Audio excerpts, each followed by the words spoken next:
नमस्कार। आज का हमारा टॉपिक है थ्योरी ऑफ डिमांड, यानी कि यहाँ पर हम मांग के बारे में जानेंगे। मांग क्या है, डिमांड क्या है। डिमांड में तीन चीज़ों का शामिल होना बहुत ज़रूरी है। डिज़ायर प्लस एबिलिटी टू पे प्लस विलिंगनेस टू पे। डिज़ायर यानी कि हमारे अंदर किसी चीज़ को खरीदने की इच्छा होनी चाहिए, प्लस हमारे पास उस चीज़ को खरीदने के लिए पैसे होने चाहिए, एबिलिटी टू पे होनी चाहिए। थर्ड क्या है कि जब हमारे पास पैसे हैं तो उन पैसों को उस चीज़ पर खर्च करने के लिए विलिंगनेस होनी चाहिए, तभी डिमांड क्रिएट होगी। अगर हम किसी चीज़ की इच्छा रख रहे हैं खरीदने की और उसको खरीदने के लिए हमारे पास पैसे भी हैं, लेकिन हम उन पैसों को खर्च करना नहीं चाहते, तो यहाँ पर डिमांड क्रिएट नहीं होगी। तो डिमांड जो कंटेन करती है वो तीन चीज़ों को कंटेन करती है: डिज़ायर, एबिलिटी टू पे और विलिंगनेस टू पे। आगे है डिमांड शेड्यूल, यानी कि मांग तालिका। डिमांड शेड्यूल क्या होती है? The table relating to price and quantity demanded is called the demand schedule. यानी कि एक ऐसी टेबल जो क्या शो करती है, जो कीमत है और उस कीमत पर, उस प्राइस पर मांगी गई जो क्वांटिटी है उसके बीच में रिलेशन को शो करती है, वो क्या कहलाता है? डिमांड शेड्यूल कहलाती है वो टेबल। तो यहाँ पर टाइप्स ऑफ डिमांड शेड्यूल हैं कि डिमांड शेड्यूल कितने प्रकार के होते हैं। डिमांड शेड्यूल यहाँ पर दो प्रकार के होंगे। पहला होगा इंडिविजुअल डिमांड शेड्यूल और दूसरा होगा मार्केट डिमांड शेड्यूल। अब इनका हम मीनिंग देखते हैं कि मीनिंग क्या होता है।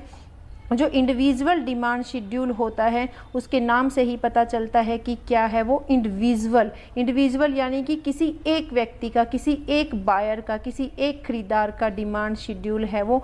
इसका मीनिंग देखेंगे: quantity demanded by an individual buyer at different prices at a point of time. यानी कि इंडिविजुअल डिमांड शेड्यूल में किसकी बात होगी? सिर्फ एक इंडिविजुअल बायर की बात होगी कि जो बाज़ार है, बाज़ार में जो क्वांटिटी डिमांड हो रही है वो सिर्फ एक व्यक्ति के द्वारा ही हो रही है।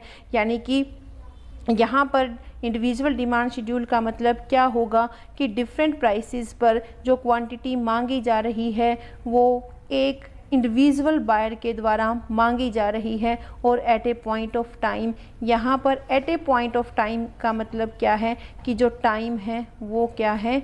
गिवन है। यानी कि अगर हम यहाँ पर टाइम पीरियड की बात करते तो टाइम पीरियड होता ही है लंबा समय, और लंबे समय में जो प्राइसेस होती हैं उनमें भी कुछ ना कुछ चेंज आता है, और प्राइसेस में चेंज आने पर डिमांड में भी कोई ना कोई चेंज ज़रूर आता है। तो यहाँ पर हम बात करेंगे पॉइंट ऑफ टाइम की, ना कि टाइम पीरियड की। सेकंड क्या है? Market demand schedule. Market demand schedule का मतलब क्या है? Quantity demanded bye all buyers. यहाँ पर किसी एक बायर की बात ना होकर सभी बायर्स की बात हो रही है जो डिफरेंट प्राइसेस पर क्वांटिटी की डिमांड कर रहे हैं, डिफरेंट प्राइसेस पर जो चीज़ें, कमोडिटीज़ खरीद रहे हैं। यहाँ भी हम बात करेंगे कि जो ये बायर्स हैं वो एक पॉइंट ऑफ टाइम पर किसी भी कमोडिटी की क्वांटिटी को डिमांड कर रहे हैं। पॉइंट ऑफ टाइम यहाँ पर क्या है वो आपको मैं बता चुकी हूँ। अब यहाँ पर हम और डिटेल में देखेंगे कि इंडिविजुअल डिमांड शेड्यूल क्या है। देखिए यहाँ पर जो मैंने ये टेबल बनाई है ये क्या है? डिमांड शेड्यूल है, और यहाँ पर बायर कितने हैं? एक बायर है, इसीलिए इसको इंडिविजुअल डिमांड शेड्यूल कहा गया है।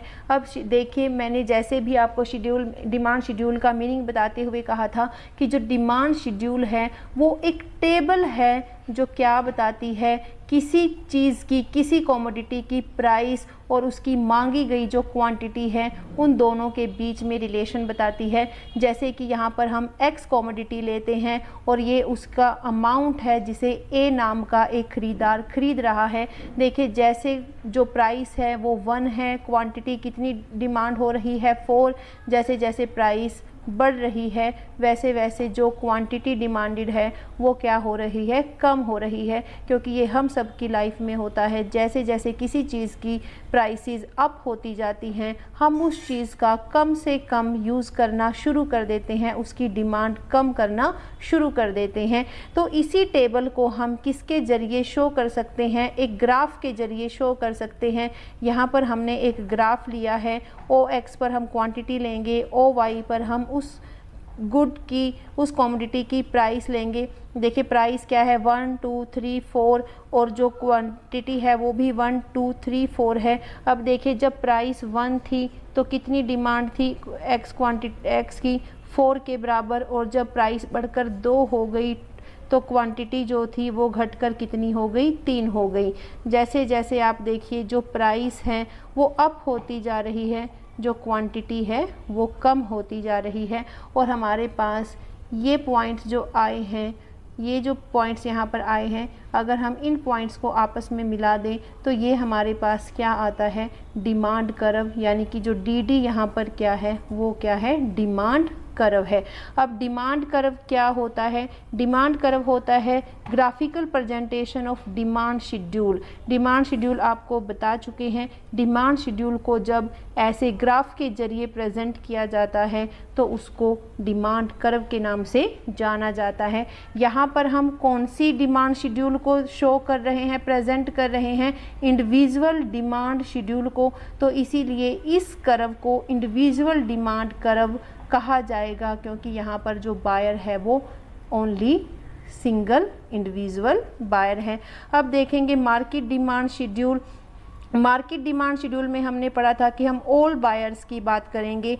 यहाँ पर हम प्राइस ले रहे हैं, यहाँ पर हम क्वांटिटी डिमांडेड बाय ए ले रहे हैं, यानी कि ए क्या है, बायर है। और यहाँ पर हम एक बायर ना लेकर एक से ज़्यादा बायर लेते हैं, और ये कौन सा बायर है, बी भी क्या है, एक दूसरा बायर है।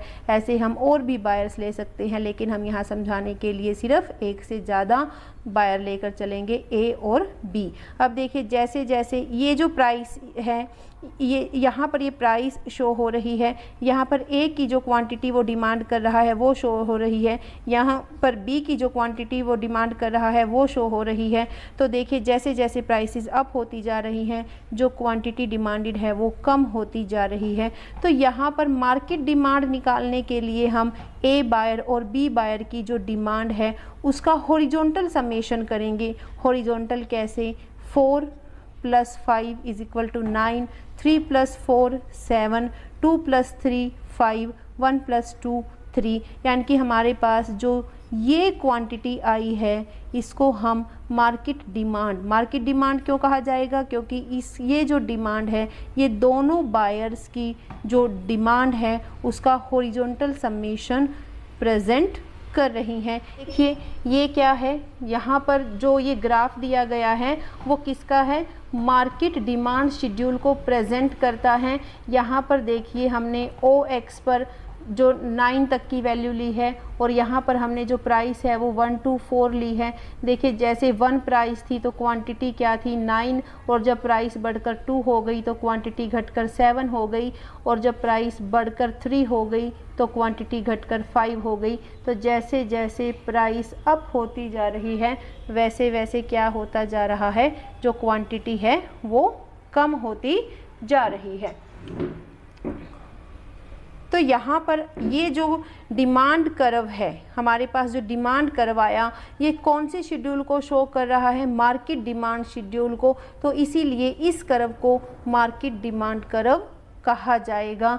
तो यहाँ पर जो ये प्रेजेंटेशन है, जो ग्राफिकल प्रेजेंटेशन है वो किसको शो कर रही है, मार्केट में ऑल जो बायर्स हैं, सभी जो बायर्स हैं उनके द्वारा जो क्वांटिटी डिमांड हो रही है उसका हॉरिजॉन्टल समेशन यहाँ पर शो हो रहा है, और इसको हम डिमांड कर्व, और क्योंकि ये मार्केट डिमांड शेड्यूल को प्रेजेंट कर रहा है तो इसको मार्केट डिमांड कर्व के नाम से जाना जाएगा।